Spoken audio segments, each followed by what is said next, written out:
Switzerland जंगल में मोनी ने अपनी खिलौने की दुकान खोली थी।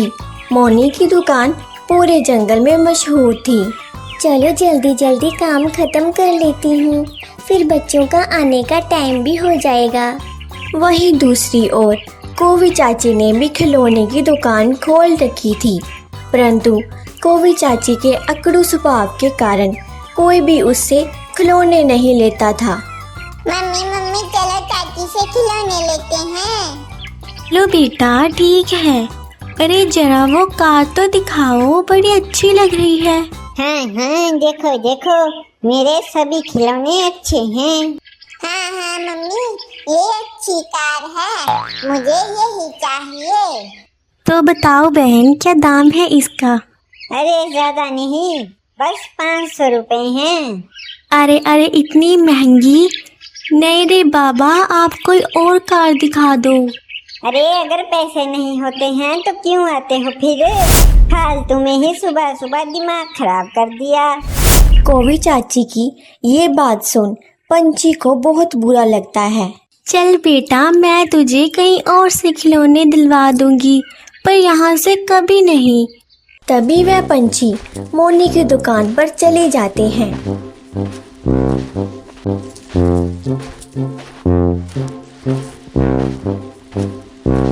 हमारी दुकान पर आपका स्वागत है। अरे बेटा, जरा देखो, ये वही कार है ना जो हमने अभी देखी थी? हाँ मम्मी, ये वही कार है। ये लीजिए आपकी कार। क्या दाम है इसका मोनी बहन?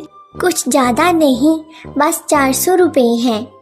अरे वाह मोनी बहन, तुम कोवी चाची से कम दाम में क्यों दे रही हो?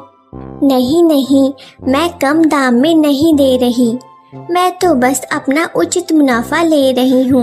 मुझे झूठ बोलकर ज्यादा मुनाफा नहीं चाहिए।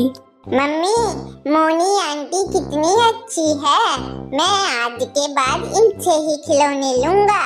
वह बच्चा और उसकी मम्मी खिलौना लेकर चली जाती हैं और सारा दिन मोनी की दुकान ग्राहकों से भरी रहती है और दूसरी तरफ कोवी चाची के पास कोई भी ग्राहक नहीं जाता।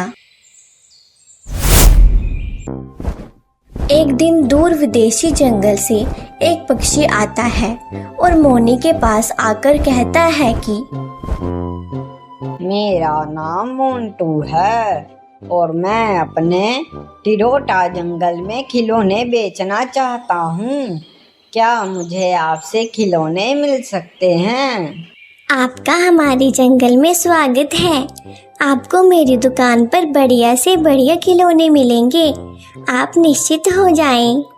क्या आप मुझे बता सकती हैं कि मुझे कितने % डिस्काउंट मिलेगा? जी जरूर, आप मुझे बता दीजिए आपने कितने खिलौने लेने हैं, हम उसी हिसाब से बात कर लेंगे। मोनी विदेशी पक्षी से बात कर लेती है और ये सब बातें कोवी चाची चोरी चुपके सुन लेती है। अरे इस मोनी की बच्ची ने तो मेरा जीना हराम कर दिया है, लगता है ये दुकान मेरी बंद करवा कर ही मानेगी। कुछ तो करना पड़ेगा अब। तो ठीक है मोनी, मैं तुमसे कल शाम तक 500 खिलौने लेने आऊँगा। मेरे खिलौने तैयार रखना। ठीक है मोंटू भाई, आप कल आ जाना। मोंटू कल आएगा, पर खिलौने के बिना ही वापस जाएगा, देख लेना। अगली सुबह जब मोनी अपने घर से दुकान की ओर जाती है, तभी कोवी चाची मोनी के घर को आग लगा देती है। अब आएगा असली मजा। अरे ये तो मोनी का घर है, पर यहाँ आग कैसे लग गई? अभी जाकर मोनी को बताता हूँ।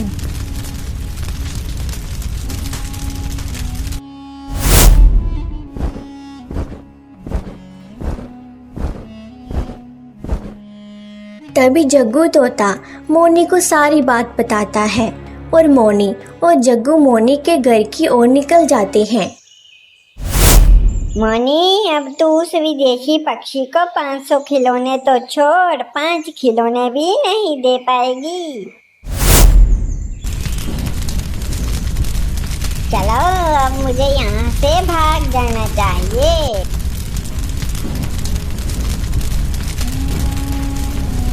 कुछ ही देर में मोनी की दुकान राख में बदल जाती है। अरे ये क्या हो गया? अभी घर की आग बुझी नहीं कि दुकान तो राख में बदल चुकी है। तभी मोनी देखती है कि मोनी का एक खिलौना जो कि बिल्कुल सही सलामत था। मोनी उसे देखकर कहती है कि ये खिलौना तो जादुई लगता है, जो इतनी बड़ी आग में भी जला नहीं। तभी वह जादुई खिलौना चमकने लगता है और देखते ही देखते सारे खिलौने वापस सही हो जाते हैं। मोनी, मैंने तुम्हारे सभी खिलौने वापस सही कर दिए हैं और मैंने तुम्हारा घर भी सही कर दिया है। जादुई खिलौने, तुम्हारा बहुत बहुत शुक्रिया। तभी वहाँ विदेशी पक्षी आ जाता है और मोनी भी उसे 500 खिलौने वाला बॉक्स पैक करके दे देती है। ठीक है मोनी बहन, मैं चलता हूँ और जल्दी ही फिर से वापस आऊँगा। ठीक है मोंटू भैया। इस प्रकार जादुई खिलौने की वजह से मोनी फिर से अपनी दुकान चलाने लगती है।